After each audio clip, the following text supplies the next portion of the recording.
Oke, manga One Piece nih untuk chapter bulan ini sepertinya itu memang khusus didedikasikan untuk kapten kita, Monkey D. Luffy. Pasalnya nih, dalam beberapa chapter ke depan kemungkinan besar Luffy akan mendapatkan titik baliknya nih. Entah itu bangkitnya mode baru ataupun Gear 5-nya itu, atau bahkan mungkin Luffy akan benar-benar mendapatkan awakening dari buah iblisnya sendiri. Namun yang pasti nih, Luffy itu akan mendapatkan titik balik dari kekalahannya melawan Kaido selama ini di beberapa chapter ke depan. Kemenangan atas Kaido ini tentu akan menjadi sangat spesial untuk Luffy nih, dan juga aliansi topi jerami sendiri, karena bukan hanya semakin dekat dengan tujuan yang dicita-citakan Luffy sebagai King of the World. Dengan kemenangan atas Kaido inilah Luffy dan aliansi topi jerami juga berhasil membebaskan negeri Wano Kuni setelah selama puluhan tahun berada di ambang kehancuran. Namun tentu nih, ini bukan hanya Luffy saja yang akan kembali bangkit setelah diajar habis-habisan oleh Kaido di chapter yang lalu. Kemungkinan pula dua sayap terkuatnya Roronoa Zoro dan Vinsmoke Sanji juga akan kembali masuk ke pertarungan utama melawan Kaido setelah mendengarkan kabar jika kaptennya sudah ditumbangkan oleh Yonko tersebut. Benarkah seperti itu? Oke, kita breakdown ceritanya mulai dari sini.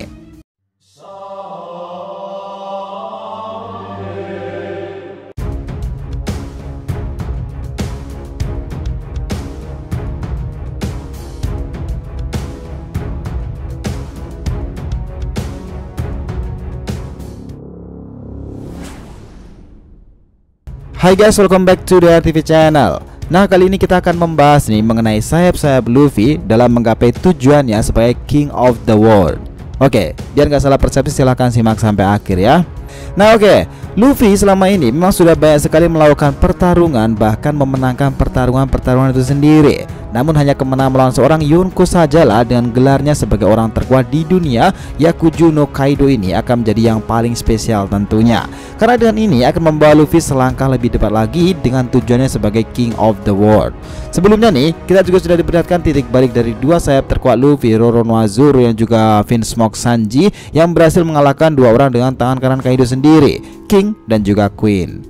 Bahkan yang baru-baru ini, dua rival abadinya Eustace, Captain Kid dan juga Trafalgar di Waterloo pun juga sudah dapat mendapatkan titik baliknya sendiri dengan bangkitnya awakening dari buah iblis yang mereka miliki, dan berhasil menggulingkan Yonko Big Mom dari singgasananya sebagai seorang Yonko. Kini tersisa nih duel terbesarnya sajalah antara Kaido sebagai bos besarnya dalam saga Wano ini, dan juga Luffy nih sebagai pemimpin dari aliansi topi jerami yang belum menemukan pemenang yang sesungguhnya. Memang nih, duelnya yang ketiga kalinya dengan Kaido ini sudah dipastikan Kaido yang keluar sebagai pemenangnya. Namun tentu ini bukanlah akhir untuk Luffy sendiri, karena seperti yang kita tahu pula nih, di akhir chapter yang terjadi kemarin itu, wajah dari Luffy ini terlihat seperti meleleh dan tersenyum lebar, seakan-akan terjadi hal yang besar kepadanya saat ini. Nah, sudah banyak sekali nih teori yang berterbaran di fandom One Piece sendiri mengenai hal ini. Namun tentu ini hanyalah sebuah teori yang kemungkinan untuk terjadinya masih sangat kecil. Memang kita hanya harus bersabar nih untuk menunggu chapter depan agar dapat tahu lebih lanjut dengan pasti apa yang sebenarnya terjadi dengan kapten kita itu. Karena pasti di chapter 1044 nanti akan langsung dijawab oleh Oda Sensei sebenarnya apa sih yang terjadi kepada Luffy sendiri. Gak make sense lah rasanya jika ini masih akan di skip bahas yang lainnya dulu, seolah-olah Oda itu udah bikin kita nunggu selama 2 minggu kan. Oke, kita kembali fokus ke judul kita kali ini, yaitu sayap Luffy dalam menggapai tujuannya sebagai King of the World.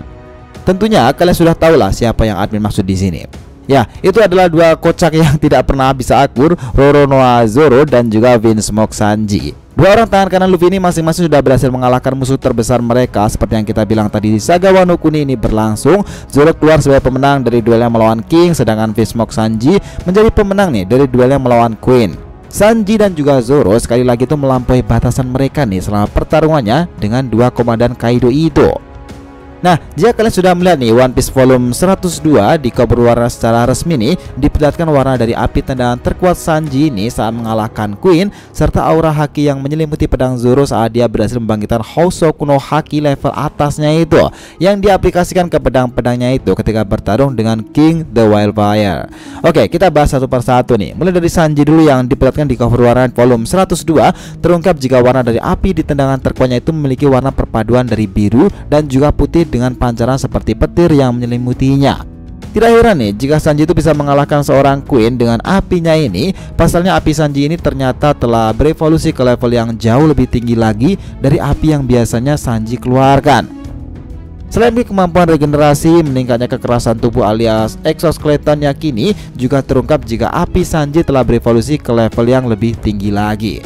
Kenapa di sini admin mengatakan jika api Sanji sudah berada di level yang tertinggi? Itu karena jika kalian coba cari mengenai tingkat kepanasan api itu, api biru atau api biru keputihan adalah yang tertinggi atau bisa dibilang yang terpanas lah dari api dengan warna-warna lain. Nah, kalau kalian lihat cerita Black Clover sendiri nih, ada api tertinggi dan juga berwarna biru agak keputihan, itu adalah milik Fuegoleon Family, yaitu Sol Linea. Nah, oke, kita kembali ke One Piece nih. Dengan begitu nih, maka api Sanji yang sudah berevolusi ini memang sangat layak dapat mengalahkan salah satu komandan terkuat Kaido sendiri. Dan selanjutnya yaitu akan kita masuk yang menarik lagi selain Sanji, itu adalah Roronoa Zoro.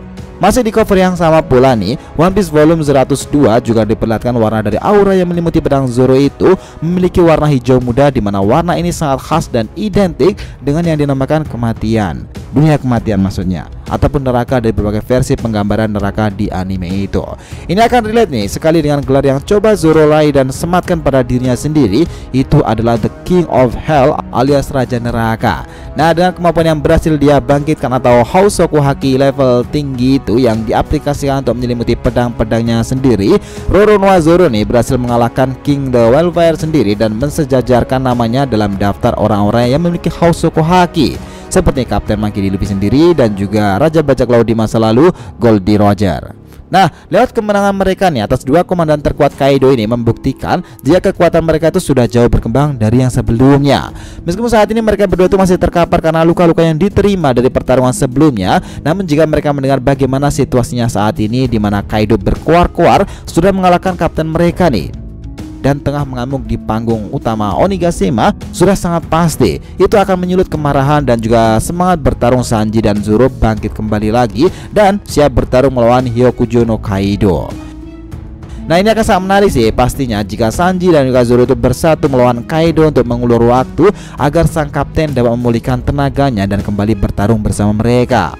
Oke, terakhir nih, seperti yang kita tahu bahwa Kaido itu dulunya memiliki ambisi yang sangat besar untuk dapat menjadi seorang Joy Boy sendiri. Nah, pertanyaan terbesarnya adalah apakah mungkin Kaido itu akan mengikuti jejak Luffy dan menjadi salah satu dari aliansi topi jerami, atau justru nih nantinya Kaido akan mati di tangan sang Joy Boy atau alias yang digembor-gemborkan saat ini nih, Monkey D. Luffy itu sendiri.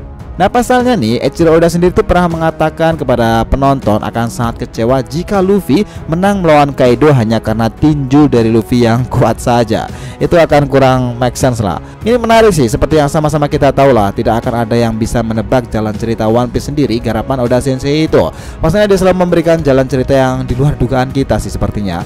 Kalau menurut pendapat kalian gimana nih soal cerita dan opsi yang menarik dari pertempuran terakhir Luffy versus Kaido itu? Nah, kemungkinan kira-kira apa hal menarik yang terjadi nih selanjutnya? Oh ya guys, by the way nih, sekarang DRTV itu sudah punya brand Asian Pop Culture sendiri, namanya itu DRTV Industries. Katalog awalnya kita punya dua produk yang sudah dirilis nih. Untuk kalian yang lagi nyari kaos bertemakan anime dan culture tapi nggak malu dikatain wibu, bisa cek nih di DRTV Industries. Tetap bisa tampil kece dengan kaos bertemakan anime dan juga perpaduan desain dan budaya. Nah, di sini ada dua desain bertemakan Boruto yang kece abis nih dari DRTV. Yang pertama ada Kawaki Oni Dragon dengan Kawaki sebagai tokoh utamanya, dan yang kedua adalah Mitsuki Happy dengan Mitsuki sebagai tokoh utamanya. Nah, buat kalian nih yang penasaran langsung klik aja nih di deskripsi video ini, mumpung masih banyak diskon untuk pembelian lewat Shopee dan Tokopedia-nya. Dan maybe next kita mungkin akan bikinkan untuk tema-tema dari One Piece sendiri. Gimana? Sepakat nggak? So, itulah tadi breakdown kita mengenai cerita sayap-sayap Luffy dalam menggapai tujuannya sebagai King of the World, Sanji, dan juga Roronoa Zoro. Jangan lupa kisaran di kolom komentar dan subscribe channel ini. Semoga cerita itu memberikan informasi nih dalam tiap pembahasan animenya. Thank you telah menonton DRTV and we'll be come back.